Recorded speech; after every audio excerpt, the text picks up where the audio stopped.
Right, so a while ago I made a video called my top 5 least favourite axes, and this axe was included on the list. It doesn't belong to me, but I have used it quite a lot, and every time I've used it I've been quite disappointed. It's a husqvarna made by Hults, I think, splitting axe. It's a 1.5 kilo head with a 75cm handle. It's a typical Swedish style head. Now I did own the size up from this, which is their splitting maul, again from Husqvarna, similar geometry, similar head shape, just a bit heavier with like a 2.5 kilo head. Now I think these splitting axes are some of the worst you can buy, and that's for several reasons. Firstly, they have a very small edge length, so this has basically half the edge length of a typical American axe. That's fine, it should increase penetration, but it doesn't really. But the main thing is when you're splitting smaller pieces, it's incredibly hard to be accurate, and the risk of overstriking is so high.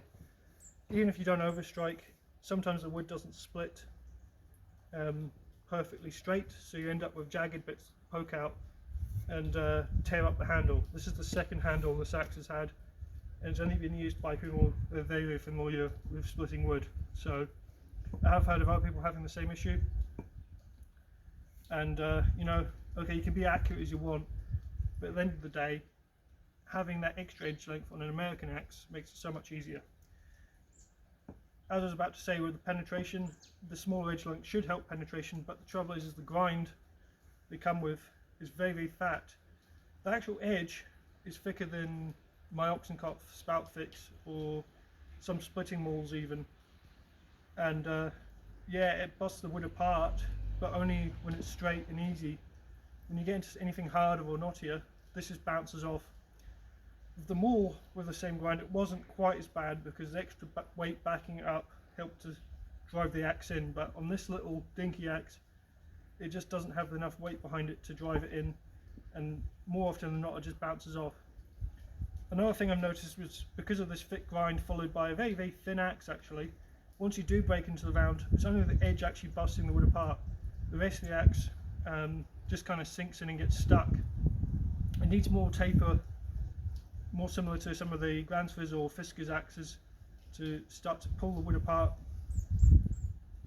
And when you do hit, because of the bouncing, the shock, so because of the shape of the axe, so instant impulse, you get a lot of shock at the start, and then it's kind of weird. It's almost like the axe is travelling without any control. It's a minor thing, but it does feel quite weird.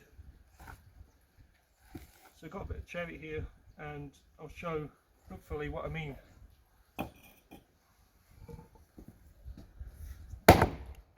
See, very little penetration there, and that's straight grain wood.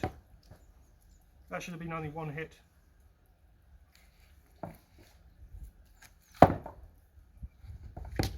This is a bit harder here.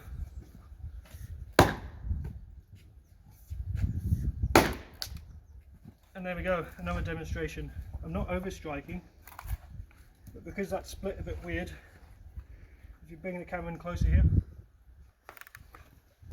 you can see just a tiny curve in the wood has caused a piece there that rubs against the handle. So over time that destroys your handle, and there's nothing you can really do apart from add a collar. But you know, it's a design flaw, I think. And then when you get to breaking these rounds up, like coming across here, you have to be so accurate because it's so easy to overstrike.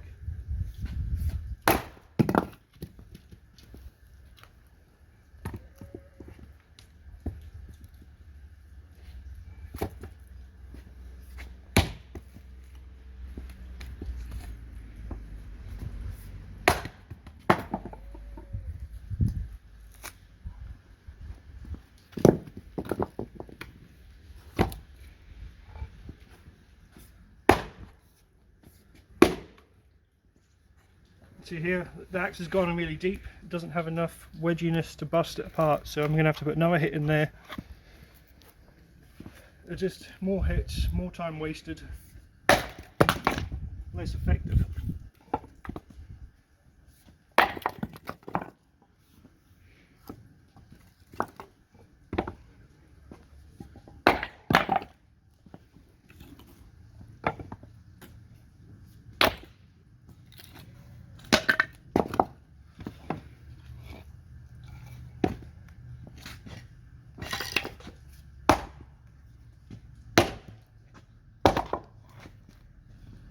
Despite this design as well, it does stick a lot. It's kind of very odd, but mostly because it's not got enough wedginess behind the edge backing up. It's only the edge really doing any kind of work.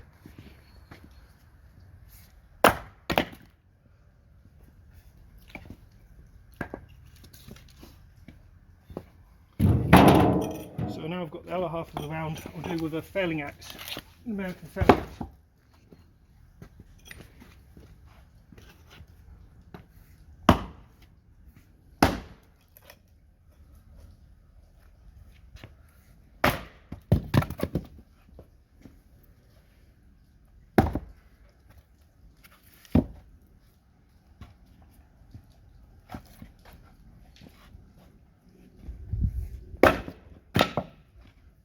When it comes to breaking apart the smaller bits, they don't have to be as accurate.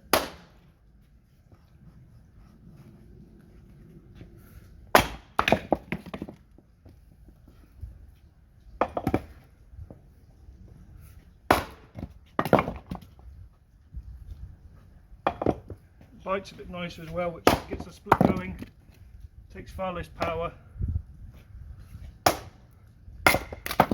This is a far easier tool to use. You don't have to put as much force in to get past that bounciness part. You can just basically drop it on and it does the splitting.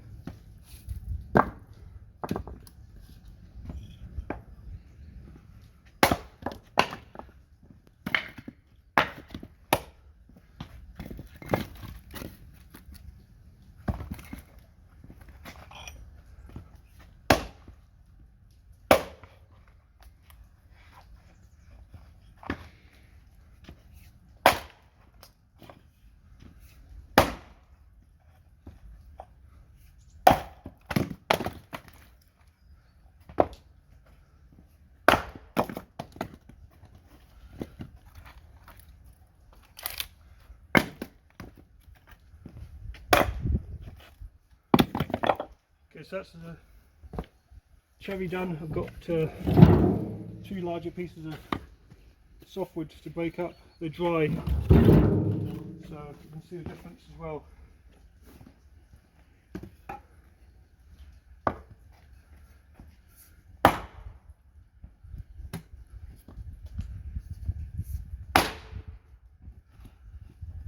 Two hits. It's 3.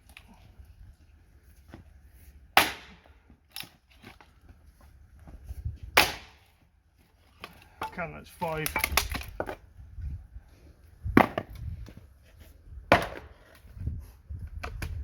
You can see how the fat edge is just stopping it going. I mean, you could sharpen that, but it's just going to make it far more sticky.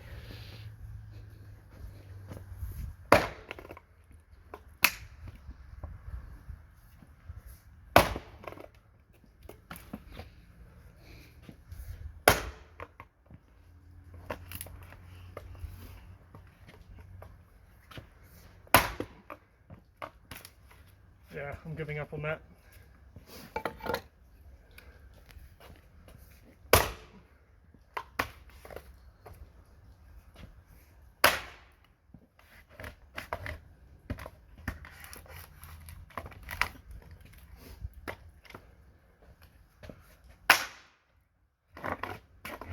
It's a fairly knotty bit.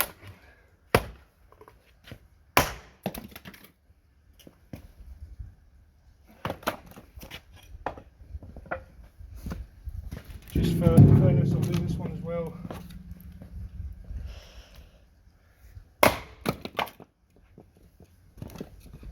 That was a lot easier. We've got another piece here. Okay, this is a dry bit of oak, I think. couple of looking pieces in it, but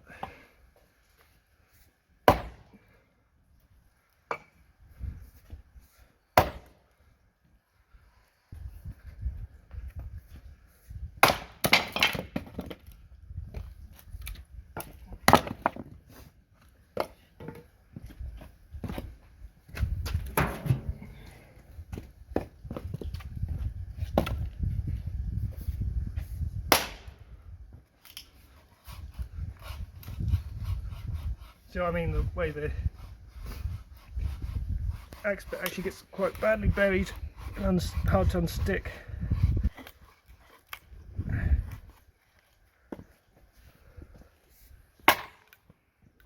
See, more taper, that would have gone.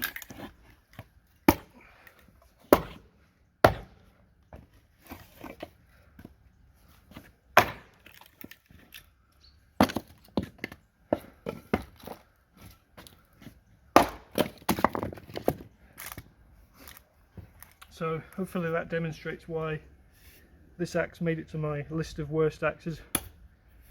I don't really see a place for this tool. It's not great at busting up small pieces because it's too narrow. It's not great at busting up big pieces because it's too bouncy, doesn't have enough power. So it's a common thing I've noticed is some of the Swedish axes are nicely made but the designs are really poor. So hopefully that was interesting. Thanks for watching.